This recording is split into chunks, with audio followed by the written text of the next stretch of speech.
partir à Kiev, retrouver David Verhaeghe et Quentin Danjou, une de nos équipes, et qui suivent le procès de ce militaire russe de 21 ans qui comparaît pour crime de guerre. Bonjour David. Une audience où l'homme hier a reconnu sa culpabilité et ce matin, il a demandé pardon pour ce qu'il avait fait.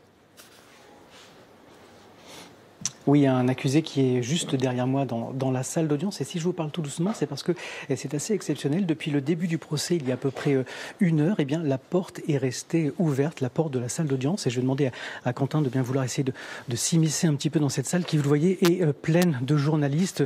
Vous parliez tout à l'heure en plateau de conflit médiatique. Je pense qu'ici, on est au cœur du conflit médiatique de l'Ukraine, de la justice ukrainienne, qui veut montrer comment elle fonctionne en toute transparence. Alors, ce matin, en tout cas ce midi, il y a à peu près 1 heure, lorsque les débats ont commencé, on a pu entendre tout d'abord la veuve de la personne qui a été tuée. Ça s'est passé fin février, cet homme de 62 ans dans le nord-est de l'Ukraine. Eh bien, la veuve a raconté qu'elle avait entendu un coup de feu et une voiture. Elle est sortie et elle a vu ce soldat, Vadim Chichimarine, 21 ans, ce soldat russe avec une arme.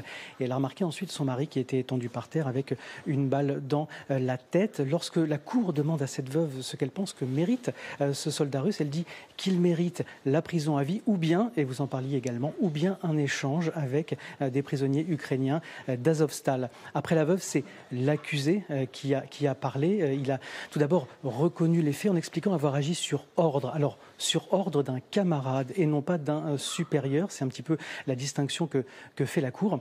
Il a parlé d'un état de stress, de tension qui l'aurait poussé à accepter cet ordre. Il ne savait plus où il allait. Il dit lui-même qu'il ne voyait plus le sens de ses actions dans le cours de cette guerre. Et pour terminer, il a dit « Même si je sais que ce sera très difficile de me pardonner, je demande quand même le pardon ». Merci beaucoup à David Verhaeghe et Quentin Danjou. On vous retrouve bien évidemment tout au long de cette spéciale pour suivre cette audience très importante. On va revenir au terrain face à la situation justement et aux nombreux revers.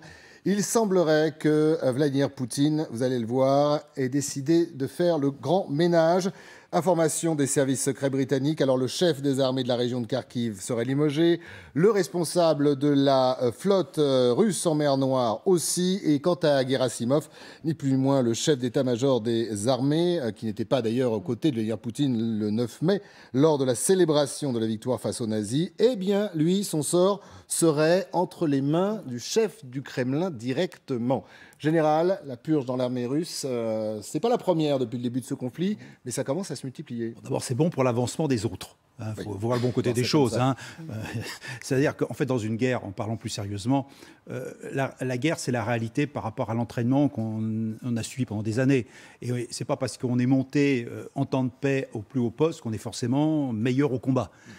Et là, la réalité, elle est là. Il y a un échec, je dirais, de capacité militaire au niveau des chefs qui n'ont pas été capables de remplir la mission qu'on leur a donnée. Alors peut-être avec les moyens qu'on leur a donnés aussi, mais quand même, on a eu le sentiment que beaucoup de moyens avaient été donnés et on voit manifestement qu'ils n'ont pas été à la hauteur. Et il est normal, à un moment donné, même en temps de guerre, finalement, de limoger, pour reprendre un vieux terme que nous avons connu en 1914, avec le maréchal Joffre, quand il a limogé... Il y a eu une grosse purge, oui. Une grosse purge, parce que justement, en temps de guerre... quand il est arrivé, a continué également. Voilà. On voit la réalité des chefs, et s'ils ne sont pas bons, il faut effectivement les limoger. Vincent, vous la connaissez bien, cette réalité, alors russe, oui, soviétique aussi, puisque tout vient de cette ère où, quand on était général, le temps était compté. Mais Gerasimov, alors c'est le mystère, Gerasimov, mais alors, visiblement, il est entre les mains de Poutine. Il y a un mystère dans le mystère. Oui ou non a-t-il été sérieusement blessé lors d'une frappe qui avait décimé plusieurs dizaines de soldats, sous-officiers et officiers russes, justement dans le secteur de Kharkiv.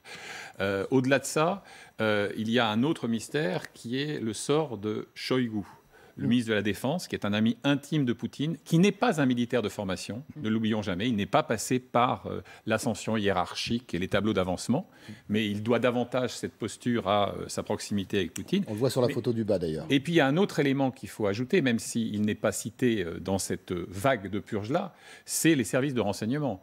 Car l'une des immenses défaillances depuis le début de l'opération, dans sa conception puis dans sa conduite, c'est effectivement le renseignement militaire, mais aussi le renseignement, je dirais, civil et politique. Donc, pour terminer, toute purge dans un système de nature totalitaire ou dictatoriale a pour vocation de protéger le grand chef. C'est-à-dire que le grand chef ne se trompe jamais, article 1.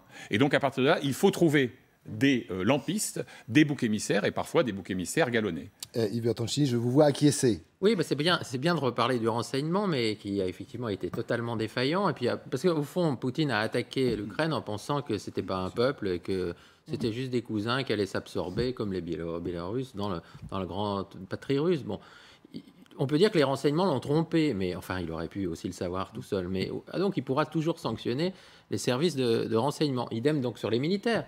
Les militaires, ils sont allés. Il y avait d'ailleurs beaucoup de pessimisme sur les plateaux au tout début, y compris d'ailleurs le président ukrainien a quand même dit aux homologues européens, c'est peut-être la dernière fois que vous me voyez vivant. Donc c'est lui qui l'a dit.